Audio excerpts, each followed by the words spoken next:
우리에게 주시는 하나님의 말씀은 빌립보서 4장 8절에서 13절까지의 말씀입니다. 다 함께 일어나셔서 하나님의 말씀을 경청하시겠습니다. 끝으로 형제들아, 무엇에든지 참되며 무엇에든지 경건하며 무엇에든지 옳으며 무엇에든지 정결하며 무엇에든지 사랑받을 만하며 무엇에든지 칭찬받을 만하며 무슨 덕이 있든지 무슨 기림이 있든지 이것들을 생각하라. 너희는 내게 배우고 받고 듣고 본 바를 행하라. 그리하면 평강의 하나님이 너희와 함께 계시리라. 내가 주 안에서 크게 기뻐함은 너희가 나를 생각하던 것이 이제 다시 싹이 남이니 너희가 또한 이를 위하여 생각은 하였으나 기회가 없었느니라. 내가 궁핍함으로 말하는 것이 아니니라. 어떤 형편에든지 나는 자족하기를 배워노니 나는 비천에 처할 줄도 알고 풍부에 처할 줄도 알아. 모든 일 곧 배부름과 배고픔과 풍부와 궁핍에도 처할 줄 아는 일체의 비결을 배웠노라. 내게 능력 주시는 자 안에서 내가 모든 것을 할 수 있느니라. 이것은 하나님의 말씀입니다. 아멘. 내일부터 거리두기 제한이 새롭게 바뀝니다. 아니, 해지된다고 하는 게 맞겠네요.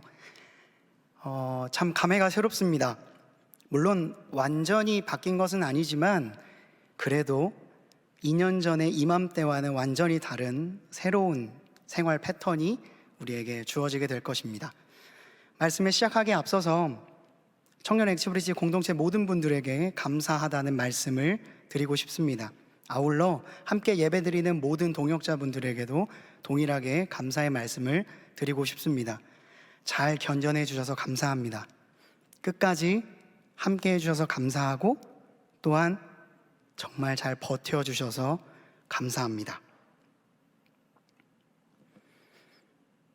장기하라는 가수가 있습니다. 아마 많은 분들이 알고 계실 텐데요. 말하듯 노래하는 것으로 유명한 가수입니다. 그 가수가 신곡을 하나 냈는데 오늘 설교의 제목도 그 곡과 같습니다. 부럽지가 않아입니다. 한번 들어보시면 아주 중독성 있는 멜로디와 정말 알다가도 모를 철학적인 메시지 때문에 오랫동안 기억에 남고 흥얼거릴 거예요. 제 딸에게도 한번 들려줬더니 계속 이렇게 비트를 타고 있더라고요. 제가 이걸 차마 부를 순 없고 가사를 좀 읽어드리겠습니다. 야, 너네 자랑하고 싶은 거 있으면 얼마든지 해. 난 괜찮아. 왜냐면 나는 부럽지가 않아. 한 개도 부럽지가 않아. 제가 이거 녹음해봤거든요. 제가 녹음해서 다시 들어보니까 도저히 못하겠더라고요. 이런 가사를 가지고 있습니다. 특별히 제 마음에 이렇게 깊게 다가왔던 가사가 있는데 중간 부분에 부러우니까 자랑을 하고 자랑을 하니까 부러워지고 부러우니까 자랑을 하고 자랑을 하니까 부러워 뭐 이런 거예요. 이런 가사가 마치 타임 루프처럼 계속해서 반복됩니다. 그래서 듣다 보면 이게 무슨 노래인가 하면 말장난처럼 들리는데 계속해서 듣다 보면 많은 생각이 좀 들더라고요. 내가 자랑을 한 건 내가 뭔가를 많이 가져서가 아니라 내가 그냥 누구한테 자랑을 하고 싶어서이구나. 또 누군가가 부럽기 때문에 누군가 가진 것이 나보다 많아 보이기 때문에 거기에 꿀리지 않으려고 그걸 감추려고 자랑을 하는 거구나. 그 일련의 과정이 부러우니까 자랑을 하고 자랑하니까 부러워지는 이 과정이 계속해서 반복되다 보니 우리가 불행해지는 거구나 라는 생각이 들었습니다. 오늘은요, 부활 주일입니다. 너무나도 이 기쁜 날 마치 세상을 초탈한 것 같은 한 가수의 노래를 들으면서 저는 성경에 있는 한 인물이 떠올랐습니다. 정말 부럽지가 않아 라는 삶을 살았던 한 인물이 있었는데요, 사도 바울입니다. 장기하란 가수는요, 자신이 가지고 있는 일종의 철학이나 신념으로 인해서 이런 멋진 가사를 썼는데 사도 바울도요, 그때 당시에 사람들에게 했던 이야기는요, 그가 한 것 그 이상의 센세이션을 불러일으킬 만한 아주 독특한 이야기였어요. 사람들은 그의 이야기가 처음엔 잘 이해가 안 되고 이 사람은 도대체 무슨 생각을 가지고 있는 사람이지? 라는 생각이 들 정도로 센세이션한 이야기였습니다. 오늘은 이 메시지에 대해서 한번 귀를 기울여 주시면 감사드리겠습니다. 사도행전 8장 4절은요 이런 말씀으로 시작을 합니다. 사울이 교회를 잔멸할새 각 집에 들어가 남녀를 끌어다가 옥에 넘기니라. 극악 무도했던 그리스도인 사냥꾼 사울은 그런 사람이었습니다. 그는 스스로를 이렇게 소개했어요. 열심으로는 교회를 박해하고 율법으로는 흠이 없는 자니라. 자기 자신을 이렇게 소개할 수 있는 자신감, 그가 어떤 사람이었을까요? 그가 이름을 바울로 바꾸기 전에 그의 이름은 사울이었습니다. 사울 많이 들어보셨죠? 이스라엘의 초대 왕입니다. 그 왕의 이름과 자신의 이름이 똑같은 거예요. 심지어 그 사울이 있었던 베냐민 지파의 사람이었습니다. 마치 세종 뭐 이런 것 같은 거죠. 왕건 이런 이름 같은 느낌입니다. 공부도 무척 잘했습니다.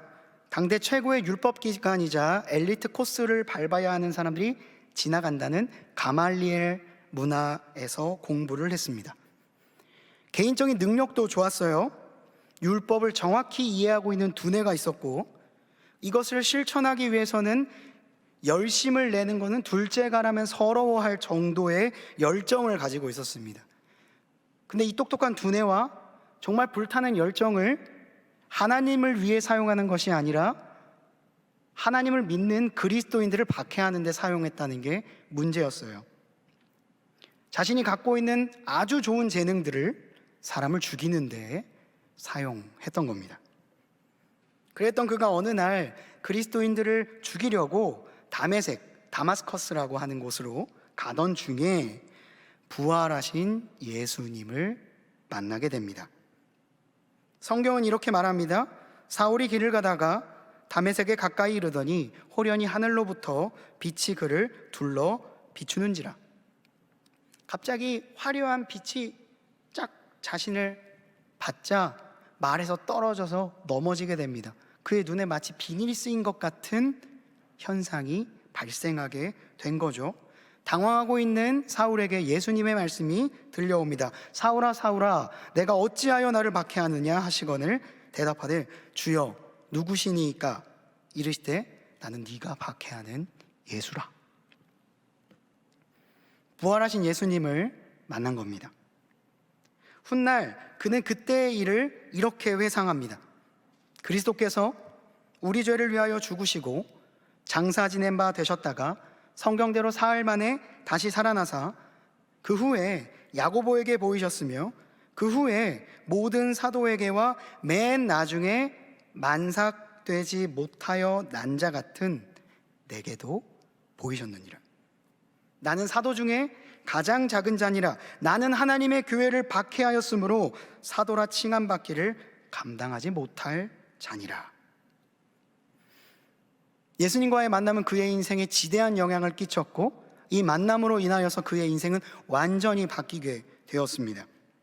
빛으로 인해 눈이 멀었고 터덜터덜 아나니아라고 하는 사람의 집으로 가서 한동안 요양을 하게 됩니다. 그때에 사울이 한 가지 사실을 깨닫게 돼요. 뭐냐? 내가 기반으로 가지고 있었던 모든 것들이 하나도 쓸모가 없다는 걸 발견하게 됩니다. 내가 가지고 있었던 수많은 자랑거리, 내가 정말로 자부하던 나의 능력들이 지금 나의 현실을 바꾸는 데에 그 어떤 영향도 미치지 못한다는 사실을 사도 바울이 깨닫게 되는 거예요. 완전히 무용지물되는 경험을 하게 된 겁니다. 학문을 잘 알면 하나님을 더 잘 알 거라고 생각했습니다. 기도를 열심히 하고 나름대로 가지고 있는 종교적 신념을 잘 지키면 하나님을 더 잘 섬길 수 있을 거라고 생각을 했습니다. 내가 가지고 있는 신분, 내가 가지고 있는 시민권, 심지어 로마의 이중 국적자였어요. 그런 기반들이 그런 것, 나의 삶을 더 든든하게 세워줄 수 있을 것처럼 보였는데 그가 공부했던 이유? 그가 살아왔던 가장 큰 이유인 하나님의 아들을 만났는데 알아보지를 못하는 거예요. 그동안 내가 살아왔던 모든 것들이 뭔가 잘못되고 있다는 느낌을 받게 되는 거죠. 그리고 실제로 예수님을 만났을 때 아무런 힘도 쓰지 못하고 한 방으로 터덜터덜 걸어올 수밖에 없는 나 자신을 발견하게 된 겁니다. 때로는요, 나 자신에 대해서 낙담하고 그리고 나의 한계를 발견하게 되는 건 굉장히 고통스럽고 부끄러운 일이라고 할 수 있습니다. 가급적 경험하지 않으면 좋을 법한 일이에요. 그런데 제가 종종 이야기해 드리듯이 기독교는요, 이 낭패감으로부터 시작하는 종교입니다. 그리고 그 낭패감을 경험한 사람만이 정말로 다시 한번 내 삶을 새롭게 재정립할 수 있는 기회를 얻게 되는 거예요. 여러분, 목사의 역할, 특별히 설교자의 역할은 무엇일까요? 설교로 감동을 주는 것, 깨달음을 주는 것, 여러분들에게 참 좋은 이야기를 전하는 것, 물론 그것도 저의 역할 중에 하나입니다. 그러나 제가 가장 중요하게 생각하는 근원적인 역할이 하나 있습니다. 바로 여러분을 예수님 앞으로 인도하는 겁니다. 예수님과 독대할 수 있도록 세팅해 놓고 초대하는 역할을 제가 합니다. 일종의 안내자라고 할 수 있죠. 그래서 사도 바울이 예수님을 독대한 것과 같은 그런 장소로 여러분을 초대하는 거예요. 이렇게 웃으면서 때로는 재미있는 이야기도 하지만 저는 결국엔 여러분들을 절망의 자리로 인도하는 안내자입니다. 그래서 여러분들의 민낯을 보게 하는 거예요. 예수 그리스도라는 거울 앞에 서서 말이죠. 제가 여러분들을 민낯을 드러내는 게 아닙니다. 여러분들이 주님 앞에 서게 하도록 안내하는 사람이 바로 저입니다. 그리고 수많은 교역자들이 하는 역할이죠. 제가 여러분들이 괴로워하는 모습을 즐거워하면서 이 일을 하겠습니까? 절대 아니죠. 이 과정을 통해서 여러분들이 진정한 나의 모습이 무엇인지를 발견하게 하는 것, 그걸 통해서 사도 바울이 경험했던 예수 그리스도를 나도 동일하게 발견하게 하는 것이 저의 최종적 목표입니다. 저는 정말 여러분들이 그것을 꼭 발견하게 되기를 바랍니다. 매 순간 절망하는 건 좋지 않지만 인생에 한 번 정도는 자신의 끝모습을 주님 앞에서 발견할 필요가 있기 때문이죠. 사도 바울의 놀라운 변화는 그 놀라운 절망에서로부터 시작됐습니다. 내가 가지고 있는 기반들이 나의 삶을 더 견고하게 세워주는 것 같이 보여도 내 영혼의 문제를 하나도 해결해 주지 못한다는 걸 발견하게 된 거죠. 영혼의 문제가 해결되지 않으면요, 그 어떤 것을 해도 만족이 없습니다. 잠언 30장 15절에 다오라고 말하는 거머리가 등장을 합니다. 약간 우화 속 괴물이죠. 근데 이 거머리는 너무나도 무서워서 매일 다오 한다는 거예요. 잠언 30장 15절이 그 괴물을 우리에게 소개시켜주고 있습니다. 매일 먹어도 만족을 누리지 못하고 엄청나게 많이 먹고 다 토해내버리는 거식증 환자처럼 아무리 많은 것들을 가져도, 아무리 높은 지위에 올라가도 내 안에 있는 근원적인 문제를 해결하지 못해서 마치 산송장처럼 쾌락에 탐닉하고 있는 사람들처럼 영혼의 문제를 해결하지 못하면 우리는 그 전철을 밟게 될 수밖에 없습니다. 내 근원적인 문제가 해결되지 않으면 내 안에 있는 부족함을 우리는 평생 느끼며 살 수밖에 없다는 거예요. 그렇게 누군가와 나 자신을 비교하고 누군가를 부러워하고 그걸 감추기 위해서 자랑하고 그리고 또 부러워하고 저주하고 심지어 나 자신을 저주하는 삶을 살 수밖에 없다는 겁니다. 그래서 우리가 주님 앞에 서야 합니다. 한 번은 나의 한계를 봐야 해요. 그리고 나의 진짜 민낯을 봐야 합니다. 나의 영혼의 문제, 십수년을 노력해도 해결되지 않았던 영혼의 문제를 주님 앞에서 한 번쯤은 해결함을 받아야 된다는 거죠. 그리고 우리를 단순히 그걸 보게 할 뿐만 아니라 그것과 비교할 수 없는 만족을 주시는 그 분 앞으로 나아가야 합니다. 주님 앞에 선 바울, 페인처럼 변하여서 아나니아의 집에 칩거에 들어갔던 바울, 그 참혹한 방 안에서 바울은 자기 자신이 완전히 무너지는 것을 경험했습니다.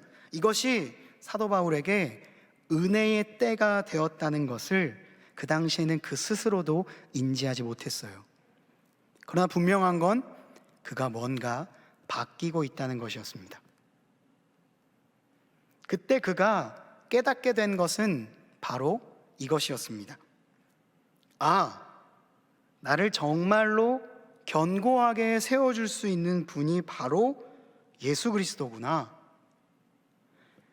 내가 그토록 자랑했던 모든 것들이 내 영혼의 문제를 해결해 주는 것이 아니라 정말로 거듭나고 예수 그리스도를 진정으로 만나는 것만이 내가 살 수 있는 거구나.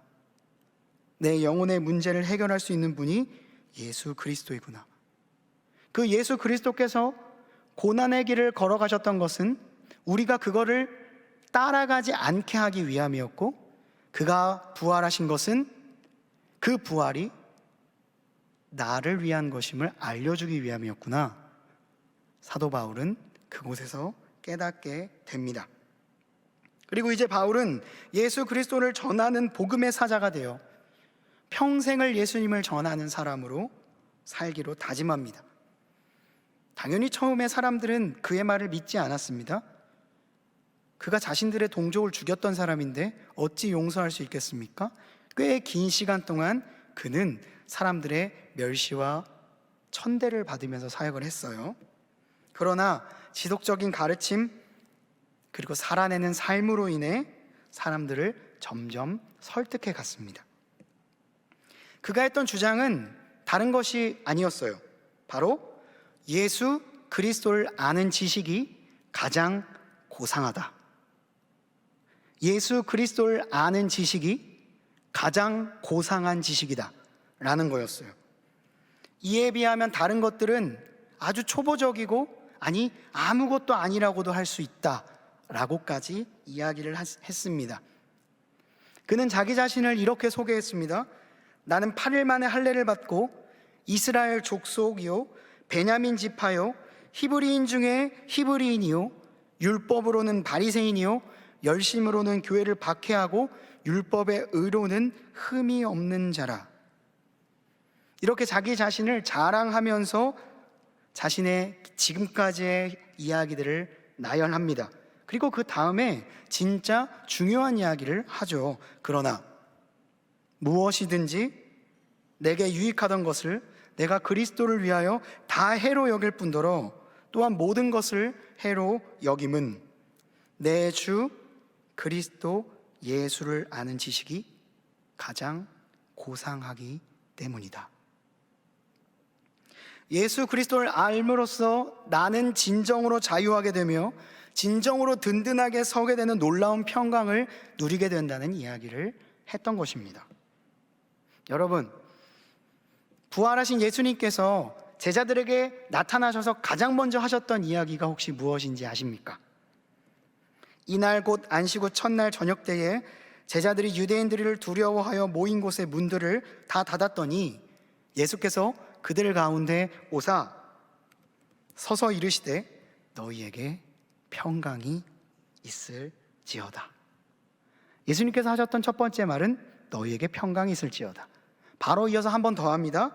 예수께서 또 이르시되 너희에게 평강이 있을지어다.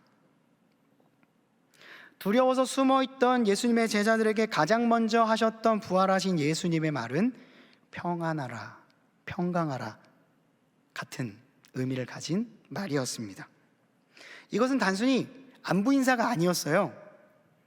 내가 십자가의 모든 고난을 겪고 지옥의 끝에서 죽음을 삼키면서 3일간에 부활하게 된 것은 너희에게 평안을 주기 위함이었다 라는 말을 하신 겁니다.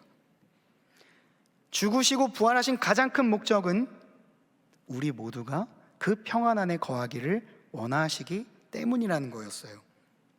주님은 그 전에도 우리에게 분명히 이렇게 말씀하셨습니다. 평안을 너희에게 끼치노니 곧 나의 평안을 너희에게 주노라. 내가 너희에게 주는 것은 세상이 주는 것과 같지 아니하니라. 너희는 마음에 근심하지도 말고 두려워하지도 말라. 죽음을 피할 수 있는 사람은 아무도 없습니다. 죽음을 향해 우리는 지금도 달려가고 있는 것과 마찬가지예요. 그러나 다가오는 죽음을 그 누구도 해결할 수 없습니다. 그러나 예수님께서 그 모든 죽음을 대신 해결해 주심으로써 우리에게 주시고자 했던 것이 바로 평안이었다는 거죠. 그 평안을 내가 가지고 너희에게 왔노라. 내 안에서 너희는 평안할 수 있고 내 안에서 너희는 가장 든든히 설 수 있고 그토록 고심하던 영혼의 문제, 육신의 문제를 해결해 줄 수 있고 그러기 위해 내가 부활했다라고 말하고 있는 겁니다. 단순히 백지수표를 여러분들에게 주기 위해서 오신 게 아니고요, 진짜로 여러분들의 문제를 해결해 주시기 위해 부활하셨습니다. 너가 짊어져야 될 죄를 내가 대신 짊어진 것은 너에게 평안을 주기 위함이었고 또 너를 든든히 서게 하고 평안을 주기 위해 무덤에서 부활했다. 이 모든 것이 여러분을 위한 것이었다는 걸 예수님이 말씀하신 거예요. 예수님이 전하신 이 평안이요, 사도 바울의 마음 가운데 임했습니다. 그러자 그가 그동안 토양으로 만들어놨던 모든 것들이 다 사라지고요, 예수 그리스도라는 토양이 그의 발 아래 놓이게 됩니다. 반석과 같은 토양이 말이죠. 그래서 오늘 본문에서도 사도 바울은 평강, 평안에 대해서 말하고 있는 겁니다. 형제들아, 무엇이든지 참되며 무엇에든지 경건하며 무엇에든지 옳으며 무엇에든지 정결하며 무엇에든지 사랑받을 만하며 무엇에든지 칭찬받을 만하며 무슨 덕이 있든지 무슨 기림이 있든지 이것들을 생각하라. 모든 순간 가운데서 이걸 기억하라는 거예요. 너희는 내게 배우고 받고 듣고 본 바를 행하라. 그리하면 평강의 하나님이 너희와 함께 계시리라. 우리의 인생을 지탱해 줄 수 있는 분 예수 그리스도가, 그 평강의 주님이 너희와 함께 계신다 라고 말하고 있는 겁니다. 하나님 앞에서 절망을 경험한 사울이었습니다. 그리고 세상이 줄 수 없는 가장 고귀한 지식이 예수 그리스도를 아는 지식임을 발견했어요. 이 모든 이야기들이 하나의 단어로 귀결되어 표현되어 있습니다. 바로 오늘 본문에 나오는 일체의 비결이라는 말입니다. 이 비결이 무엇이었을까요? 바로 부럽지가 않아입니다. 부럽지가 않은 거죠. 아주 사사로운 것에 목매이는 삶을 살지 않는다는 겁니다. 내가 궁핍함으로 말하는 것이 아니니라. 어떠한 형편에든지 나는 자족하기를 배워노니 나는 비천에 처할 줄도 알고 풍부에 처할 줄도 알아. 모든 일 곧 배부름과 풍부와 궁핍에도 처할 줄 아는 일체의 비결을 배웠노라. 이 말씀은 곧 풍부에 처했다고 해서 교만해지지 않고 반대로 비천에 처했다고 해서 비굴해지지도 않는 삶을 의미했습니다. 우리는 대개 무언가를 가지면 자신만만해지고 든든히 선 다음에 무언가를 없을 때 의기소침해집니다. 그게 돈일 수도 있고 학벌일 수도 있고 직위일 수도 있고 내가 갖고 있는 어떤 성격적인 부분일 수도 있죠. 그런 것들을 소유할 때 우리는 자신감을 느끼지만 이것이 없을 때 굉장히 자신이 별거 아니라는 느낌을 받게 됩니다. 그러다 보니까 서로 사람들과 함께 끊임없는 비교를 통해서 나 자신을 계속 정의해 내려가는데, 그것이 남들보다 적을 때 우리는 엄청난 불행을 느끼게 되는 거죠. 특별히 SNS가 정말 활발하게 진행되고 있는 현대사회에서는 조금만 고개를 돌리면 비교할 게 너무나도 많습니다. 심지어 가수를 해야지 비교 대상이 BTS가 될 수 있는 거죠.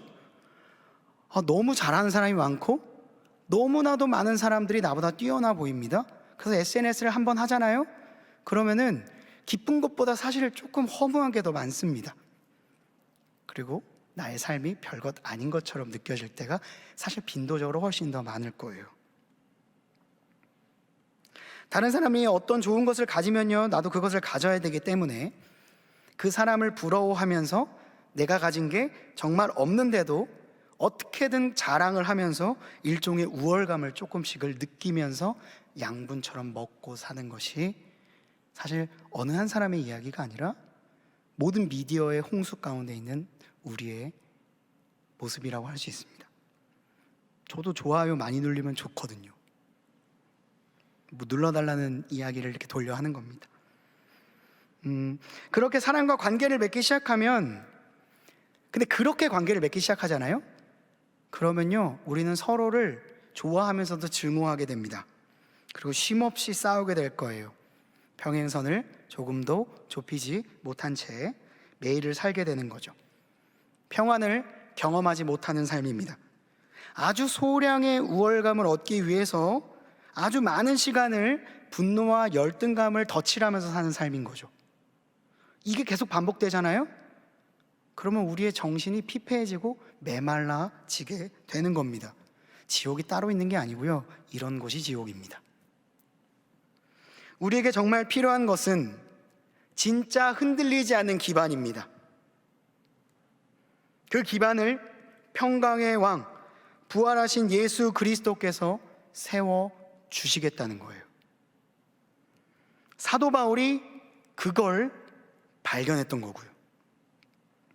그래서 그 그리스도 위에서 우리가 풍부에 처해도 교만해지지도 않고 비천에 처해도 비굴해지지 않는 일체의 비결을 배우게 되었다라고 말하고 있는 것입니다.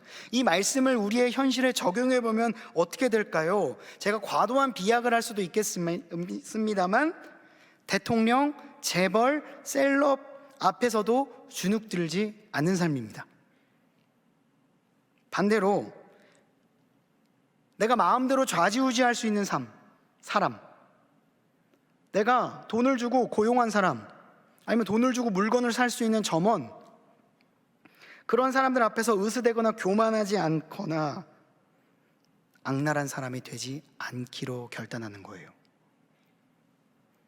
강량약강이 되는 게 아니라 강강약약이 되는 겁니다.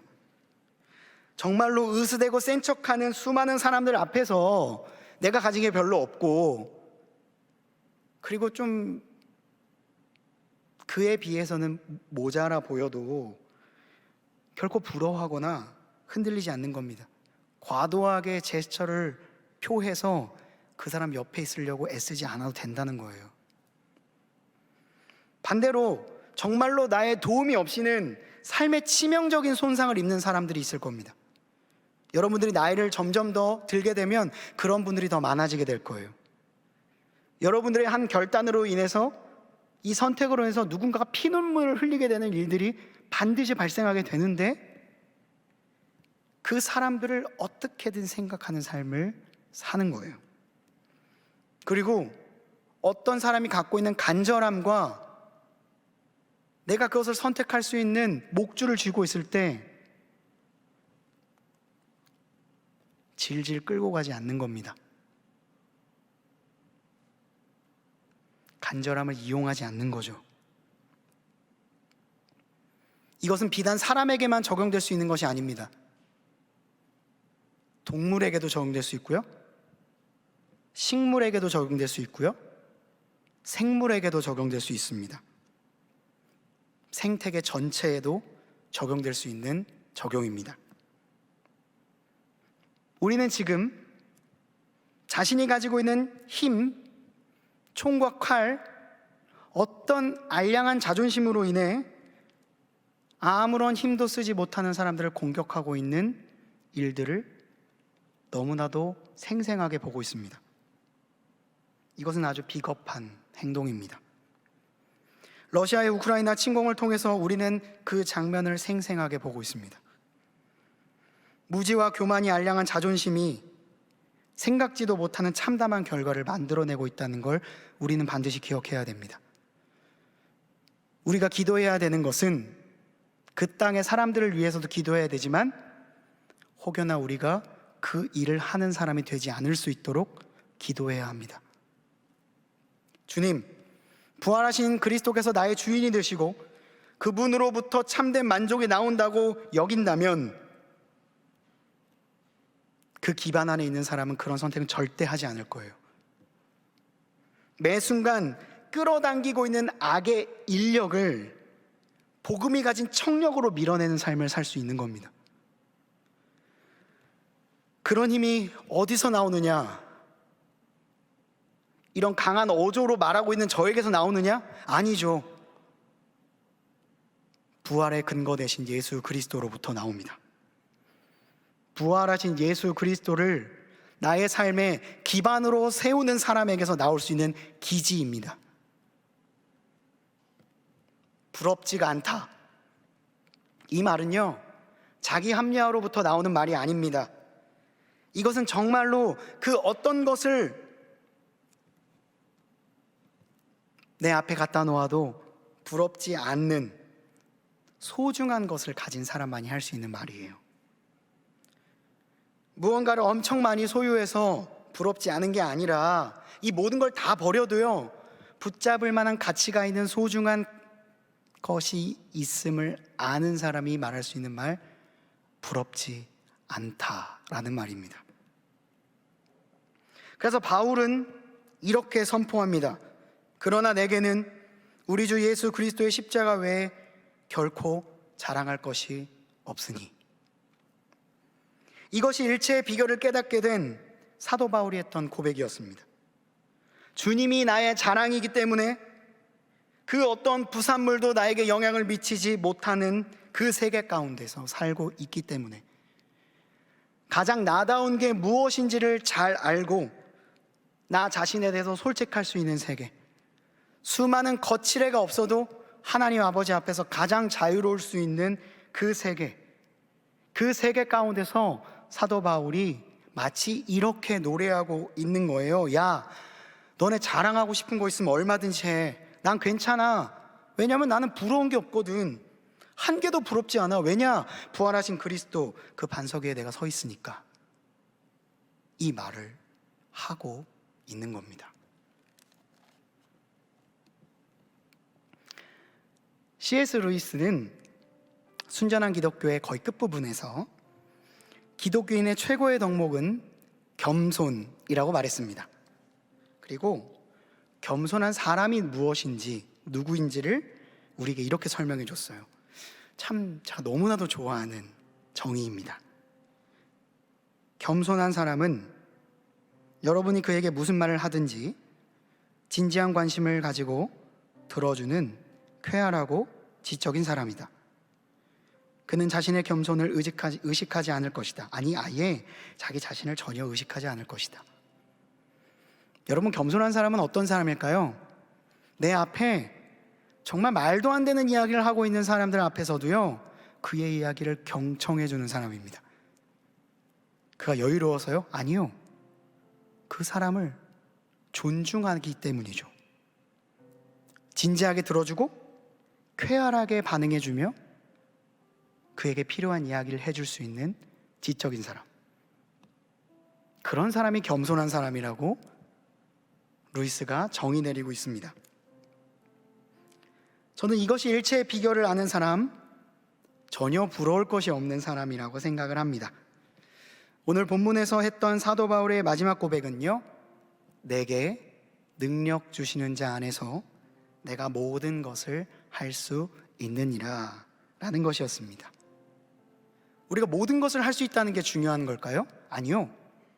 내게 능력 주시는 자 안에 있을 때 나는 풍부에도 처할 줄도 알고 비천에도 처할 줄도 알고 삶의 완벽한 균형 감각을 가지고 살아갈 수 있는 가장 견고한 사람이 된다라는 것을 이야기하고 있었던 겁니다. 세상 모든 것이 다 흔들려도요, 내 영혼만큼은 절대로 흔들 수 없다라고 생각했던 사람들의 이야기가 사실 성경에 굉장히 많이 나와요. 그래서 저는요, 성경을 볼 때 아니 이 사람은 무슨 자신감으로 이런 행동을 하고 있는 거야? 어떤 근거 없는 자신감이 이 사람을 이렇게까지 당당하게 만드는 거야? 가진 게 하나도 없는데 왕 앞에서도 하나도 쫄지 않잖아. 이런 생각을 했던 적이 많이 있습니다. 그런데 자세히 보니까요, 성경을 계속 읽어가다 보니까요, 그 사람이요, 자존심에 기반을 둔 사람이 아니라 자존감에 기반을 둔 사람이었더라고요. 스스로 높아지려고 하는 마음 가운데 서 있는 사람이 아니라 스스로 높다고 느끼는 감정을 가진 사람이었던 겁니다. 그래서 자존심을 막 부리면서 자랑하기보다는 자존감을 누리면서 차라리 침묵하기를 선택했던 사람들이었어요. 아는데 안 말하고, 때릴 수 있는데 안 때리고, 자랑할 수 있는데 가만히 있고, 오히려 묵묵히 쾌활하고 지적이게 그 말을 들어주는 사람들이 성경에 있던 진짜 멋진 사람들이었다는 걸 발견할 수 있었습니다. 그들은 한 가지 공통점이 있었어요. 바로 부활하신 예수 그리스도를 만난 사람들이었습니다. 그리고 그 반석 위에 나의 인생을 쌓고 있었던 사람이었습니다. 사도 바울의 고백을 마지막으로 전달하며 말씀을 맺겠습니다. 그리스도께서 만일 다시 살아나지 못하셨으면 우리가 전파하는 것도 헛것이요 또 너희 믿음도 헛것입니다. 만일 그리스도 안에서 우리가 바라는 것이 다만 이 세상의 삶뿐이면 모든 사람들 가운데 우리가 더욱 불쌍한 자입니다. 여러분, 이런 자신감은 부활하신 예수 그리스도 안에서 나올 수 있습니다. 여러분, 지금 여러분들의 모습이 어떠한지를 너무 집중하지 마십시오. 여러분들이 지금 어떤 기반에 서 있는가를 훨씬 더 중요하게 여기시기 바랍니다. 매일매일 변하는 차트나 혹은 매일매일 변하는 기호에 따라 나의 삶을 일희일비하지 않으시길 바랍니다. 영원토록 변하지 않고 흔들리지 않는 예수 그리스도 위에 여러분들의 인생을 세우십시오. 그러면 먼 훗날 여러분들의 삶은 그 어떤 것에도 흔들리지 않는 견고한, 부러울 것이 없는 삶이 되어 있을 것입니다. 기도하시겠습니다. 아버지 하나님, 감사합니다. 우리는 연약하여 눈앞에 있는 것에 나의 인생을 투자합니다. 내 눈앞에 있는 변하는 수많은 것들에 마음을 쏟고 눈물 흘리며 좌절합니다. 주님, 우리에게 때로는 조금 더 멀리 볼 수 있는 시야를 허락하시고, 조금 더 세밀하게 들을 수 있는 귀를 허락하시고, 조금 더 예민하게 영적인 흐름을 발견할 수 있는 감각모를 허락하여 주시옵소서. 그래서 나를 정말 견고하게 세울 수 있는 아주 고귀한 지식, 예수 그리스도를 아는 지식을 나의 삶의 기반으로 삼을 수 있도록 인도하여 주시옵소서. 우리의 산 소망이 되시는 예수님, 그 주님 안에서 나는 진정한 찬양과 삶의 고백을 올려드릴 수 있습니다. 그 주님, 부활하신 주님을 기쁘게 찬양하며 오늘 나의 삶 가운데 새롭게 역사하실 예수 그리스도를 발견하는 우리 모두가 될 수 있도록 인도하여 주시옵소서. 이 모든 말씀 우리 구주 예수 그리스도의 이름으로 기도드리옵나이다. 아멘. 말씀을 기억하며 다 함께 일어나셔서 주 예수 나의 산 소망 찬양하시겠습니다.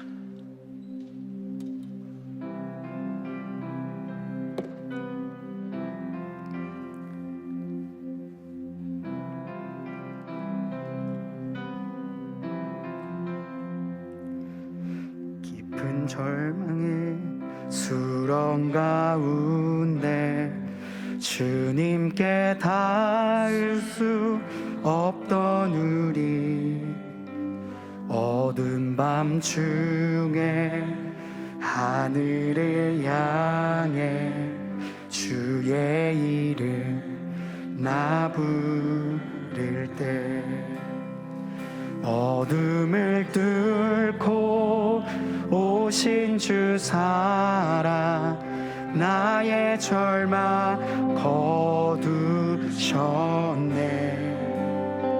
주님의 공로 다 이루셨네. 주 예수 나의 산소망.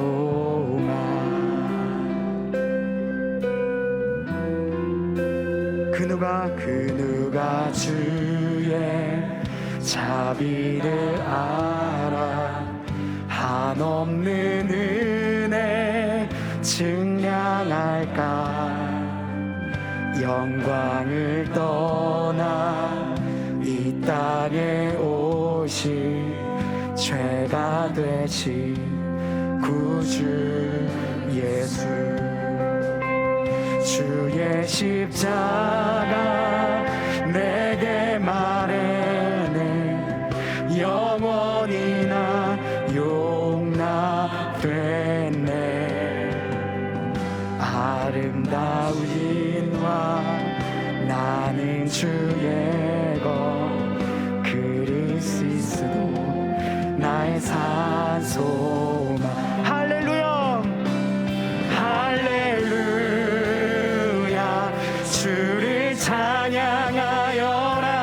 할렐루야 자유케 하셨도다. 죄의 저주 끊으신 주께 구원이 있도다. 주 예수 나의 산소망.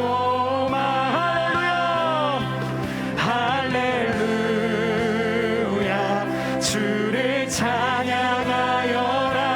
할렐루야 자유케 하셨도다. 죄의 저주 끊으신 주께 구원이 있도다.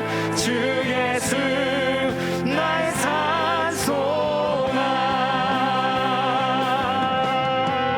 주님 우리의 모든 고백을 받아주시옵소서. 우리의 삶의 진정한 근원이 되시는 주님, 그 주님이 나의 산 소망이 되십니다. 그것을 고백하며 주님 앞에 다시 한번 마음을 다해 찬양하도록 하겠습니다. 우리 3절로 다시 한번 찬양합니다. 언약된 아침, 언약된 아침, 장사된 몸에 부활의 호흡 시작됐네. 유다의 사자 위험찬 성호 사망이 너졌도다. 이제 사망은 무덤이 더는 우리를 주장할 수 없네. 유다의 사자 위험찬 보여 사망이 무너졌도다. 사망이 무너졌도다. 사망이 무너졌도다. 주 예수 승리하셨네. 우리 목소리 높여 주님을 찬양합시다. 할렐루야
부활하신 주께 영광의 박수 올려드리겠습니다.